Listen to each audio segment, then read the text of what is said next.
Hi, I'm Renee Smith. And I'm Tammy Fellers, and we're math consultants at ESSDACK in Hutchinson, Kansas. Today we have a new deck for you, and it's called Mystery Math. So Tammy, I'm going to have you do an example of one of the cards. Great. So my first card here, there are 4 numbers in the box, and I'm trying to find which one is the mystery number. And my first equation says 3 plus 2. And you know, as kids start, as this deck is built for K and 1, Right. kindergarten and first grade, I absolutely may have to do some manipulatives or modeling. And so I have 3 plus 2, so that's 1, 2, 3, 4, 5. So I can, and we've placed our card in a write-on sleeve so that I could just mark right on there. It's not 5. And then I have 1, 2, 3, 4, 5, 6 plus 4, 6, 7, 8, 9, 10. So it's not 10. And 2 plus 2, I know that one. It's 4. And so my mystery number is 7. Perfect. Okay. All right. Let me wipe this off. My mystery number was 7. Renee, the deck has several different types of cards. That was an all addition card. Here's an all subtraction card for Renee. Okay, so if I was going to start with this card, and let's say I've maybe moved beyond the concrete and now I just want to draw pictures of mine, I might represent this, and this is actually an activity you could have kids do, an extension you could have kids do, is draw these pictorially. So I might make 8 of something, and because I know I'm taking all 8 away, I'm just going to mark through all of them. It would have been better if I'd had a different color. And so I know that 0 is not one of the answers. And then if I have 10 and I know I'm taking nothing away from it, I know that, I could represent that pictorially, but I know that that is, the answer to that one is 10. So 10 is not my mystery number. And 8 minus 4, because I know my doubles, 4 plus 4 equals 8, then I know that 8 minus 4 is also 4, and so I would get rid of that one, and so my mystery number would be 5. Awesome. An extension activity we've put out for you is if Renee and I were working at a station in Partners, and her mystery number was 5, and what was yours a minute ago? Mine was 7. Okay, so mine was 5, and yours was 7.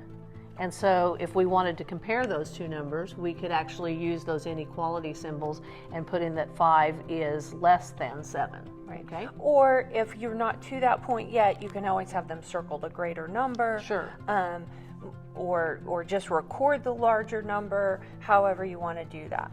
So we also have in this deck a large portion of them stay within the sum of 10 or the because that's the kindergarten Common Core standard, is that they stay within the sum of 10. But then we know that in second grade we want to be fluent through sums of 20, and so we also bumped the deck up, but we also did some different kinds of addition and subtraction problems. Some are the result is always the unknown. Some of them we have missing add-ins, or some of the missing on the subtraction problems we might be missing the minuend or the subtrahend. So this one's a mixed card that goes beyond that sum of 10. So let's do this one together.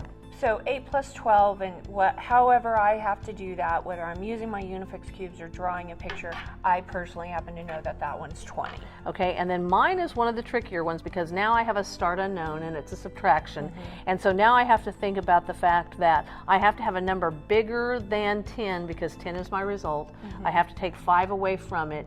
And so whether I have to work backwards and count up from the 10, or if I have to use the concrete manipulatives like I saw last week in a first grade classroom, they actually had to do trial and error with these and try to guess and check.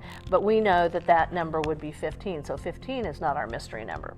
And the last one is 20 minus 3, and so whether I'm counting down or counting up from 12, 1, 2, 3, and that only gets me to 15, or from 17, 18, 19, 20, oh, there it is. It's that, and so our mystery number is 12. Okay. Now, Renee, you said, actually, isn't it fluency through 20 in first grade? And then they're building onto that. I think that's what I said. Okay. I thought you said second, but no, either way. First grade. This deck builds off of the first 10, and Renee's going to show you. One of the things that we included, obviously, we know teachers can solve all of those, but to make life easier for you, we also included in our task sheet this time a chart that shows all of the answers to the equations, and they are marked with X's, and also the mystery numbers are marked with O's. And the reason we did that was because one of our activities is for you to find cards that have the same answers on them or the same equation answers on them, so that kids can compare what they have on their cards and find the equations that match. And so this just makes it easier for you to sort through and pull cards that will be able to do that activity. Well, and it just makes it easier for you to sort cards within the number size your students are ready to work with. Right. And so we, again, do know that you can solve them all. We just wanted to provide an ease of use to this deck.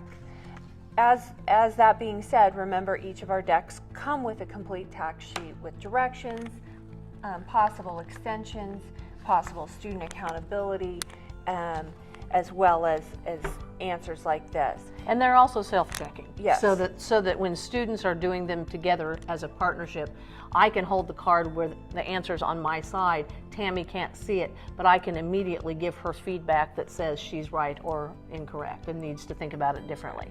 So thank you for joining us today, and have a great day.